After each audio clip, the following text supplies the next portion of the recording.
Since we were kids, we've all been fed the same polished narrative, one that shaped how we think, how we act, and even how we feel.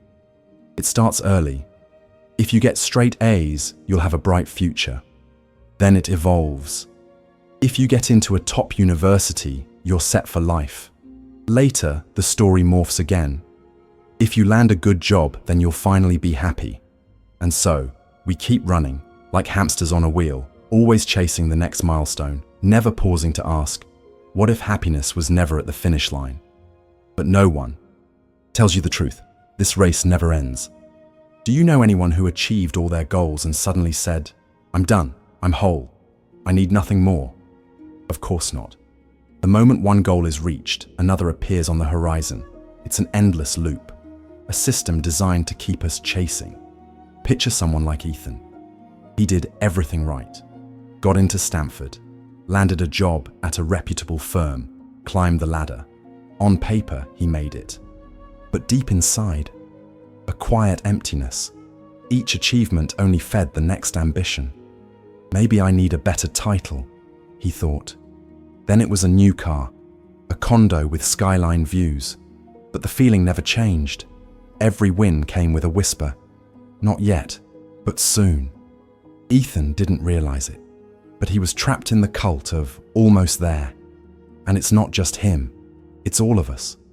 It's the inner software we've been programmed with since childhood.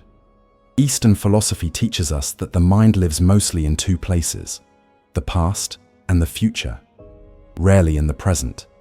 Buddhism calls this suffering from attachment, the idea that something out there will finally complete us. Taoism compares life to a river. The more you try to control the current, the more you struggle. But we were raised to paddle upstream, to fight the flow, believing fulfillment is just around the corner. And here's the kicker. The system thrives on our dissatisfaction. If people felt truly whole, how much less would they consume? How many industries would collapse if no one needed to prove their worth with things? But what if just for a moment you paused and looked around and realized the thing you've been chasing all your life might already be here? From the moment we're born, we're told we're missing something, that there's a gap inside us, a hole that needs filling. We grow up being sold the idea that we're incomplete and that wholeness comes from something out there, more money, more recognition, more success. But where did this belief actually come from? The answer is unsettlingly simple. In a consumer-driven world, your sense of lack is a feature, not a flaw. If you already felt whole, what would there be left to sell you? If you already had peace, what would you be chasing? So the system sells you happiness, but always with a catch. You'll be happy when this belief infects everything. It becomes your default lens. You scroll through perfectly curated lives on Instagram, and somewhere deep inside, a voice whispers, "You're falling behind." You compare your inner chaos to someone else's polished exterior and conclude, wrongly, that you're not enough. This emotional disconnection isn't a personal failure, it's engineered. Eastern wisdom calls this the illusion of lack. In Buddhism, there's a concept called samsara, a cycle of endless craving and dissatisfaction. You get what you want, and then you want something else. The chase never ends, because the premise is false.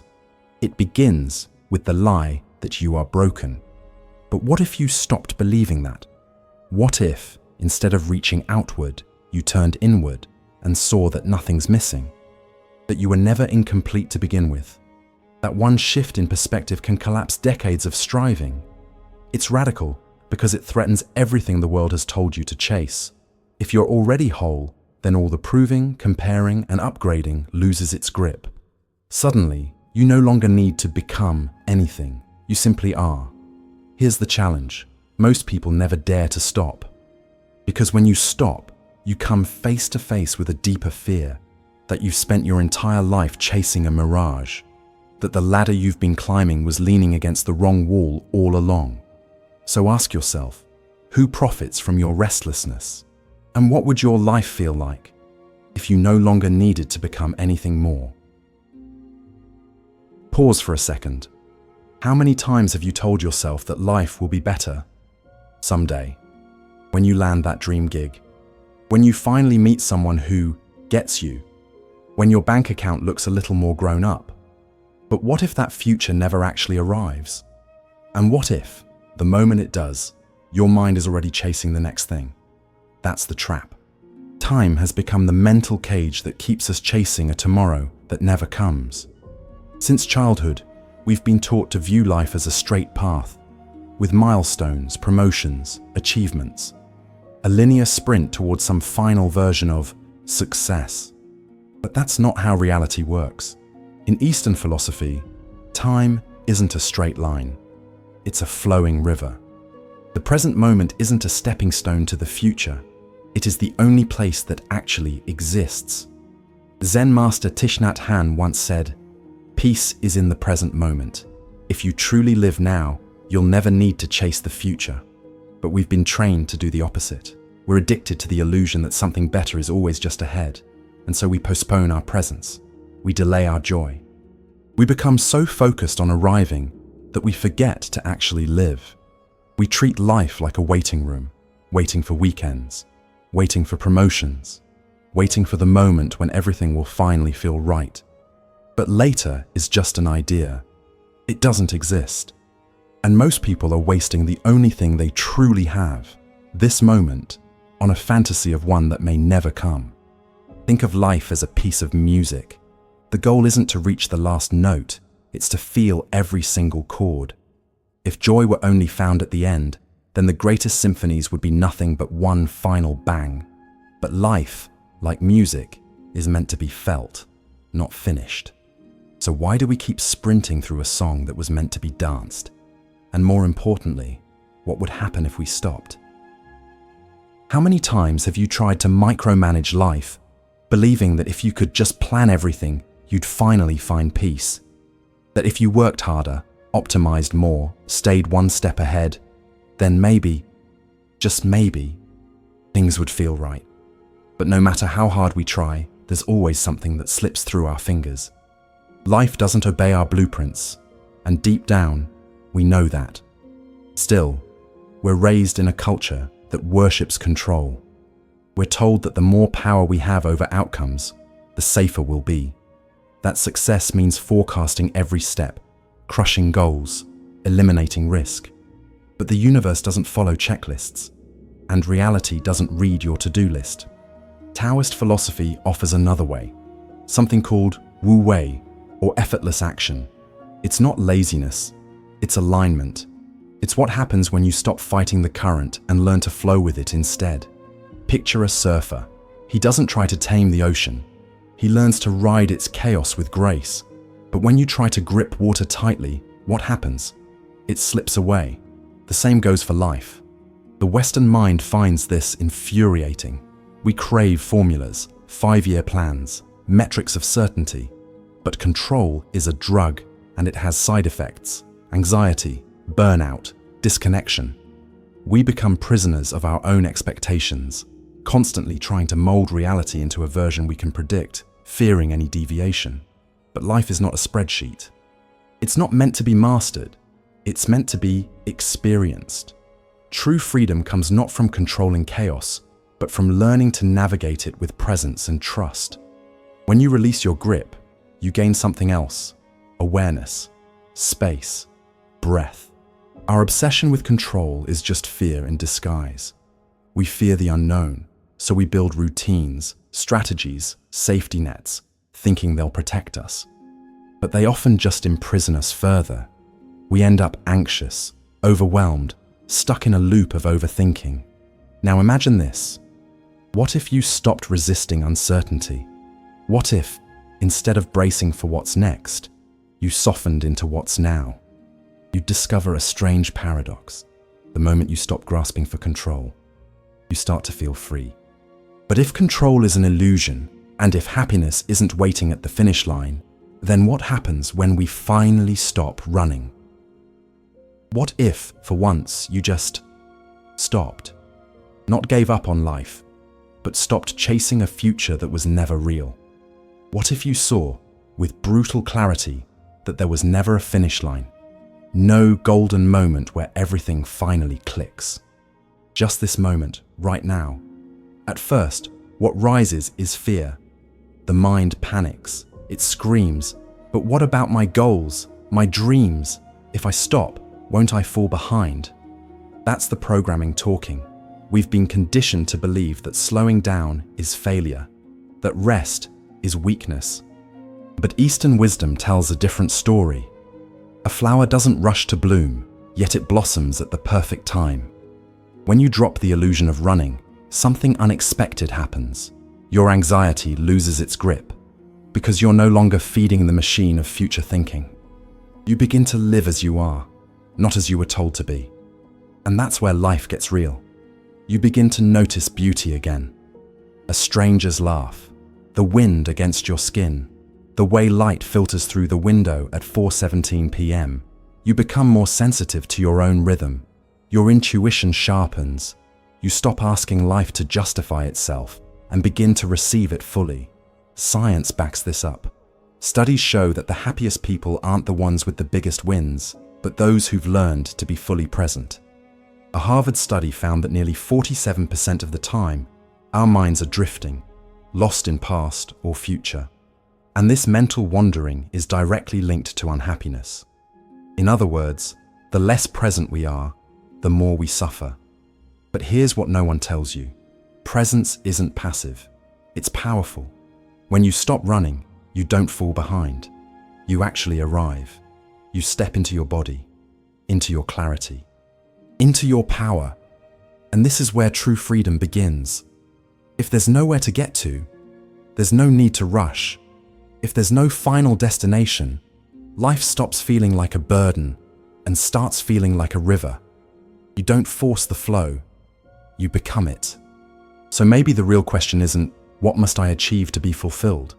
Maybe the question is, what's stopping me from simply being right now? You've spent your whole life telling yourself you weren't enough, that you needed to do more, be more, achieve more. But now, maybe you're starting to see the truth.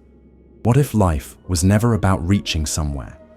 We've been sold the myth of the endless climb, that if you just take one more step, push a little harder, the universe will finally reward you. But here's the secret no one told you. The staircase doesn't end. It was never built to. It was designed to keep you climbing, forever. And the higher you climb, the more exhausted you feel, the more disconnected, the more haunted by the whisper, still not there. You start to confuse movement with meaning, productivity with purpose. But inside, there's this quiet ache, a voice that says, I just want to breathe, to be, to feel whole without earning it. Now you have two paths. The first is to stay in the loop. Keep believing that joy is waiting after the next launch, the next retreat, the next big moment. That one day you'll finally get to exhale. But if you choose this, you'll spend your life chasing shadows, never arriving. The second path? You stop, not to quit, but to awaken, to step off the treadmill, to finally live. That doesn't mean you abandon your passions or goals. It means you stop making your wholeness conditional on them. It means you stop believing that fulfillment lies out there. It doesn't. It never did. You were whole before they told you otherwise. Eastern teachings say that the biggest block to awakening isn't pain. It's the illusion that something is missing. Zen Master Dogen once said, "To seek truth is to distance yourself from it." The more we chase happiness like a destination, the further we drift from the now. So how do we break free? It's not about doing more, it's about undoing. Fewer rigid plans, less obsession with outcomes, less clinging to the illusion of control, and instead, more presence, more surrender, more trust in the quiet rhythm of life. Start small, notice your thoughts. Every time your mind says, I'll be happy when, pause, question it. See it for what it is, a mirage, a trick of the mind. Then bring yourself back, fully. Not in theory, but in your body. Feel your breath. Listen to the ambient sounds. Touch the ordinary textures around you. Life isn't out there.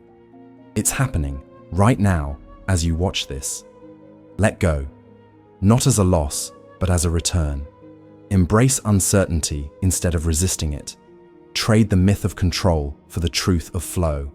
As Lao Tzu said, those who flow as life flows know they need no other force. Because real freedom isn't in becoming more. It's in realizing deeply that there's nothing more you need to become. And maybe now you're wondering, but if I stop chasing, what do I do with my life? The answer is simple. You live. You become present enough to taste your coffee without checking your notifications. You sit with someone and actually hear them. You find joy in the pause, in the space between plans, in the beauty that doesn't beg for attention. You dance without waiting for the final note. Walk without needing a finish line. Feel the present moment without demanding it to mean anything. Because the ultimate truth is this: life was never about getting anywhere. It was always about being. So tell me, will you keep running? Or will you finally begin to live? If this message struck something deep in you, imagine how many others are still trapped in the illusion, waiting for a permission slip to be happy. Share this video with someone who needs to hear this today. Someone stuck in the loop, still chasing. This might be the wake-up call they've been waiting for. And if this reflection moved you, like this video, not just for the algorithm, but to amplify a message that breaks illusions, a message that might be exactly what someone out there needs to hear right now,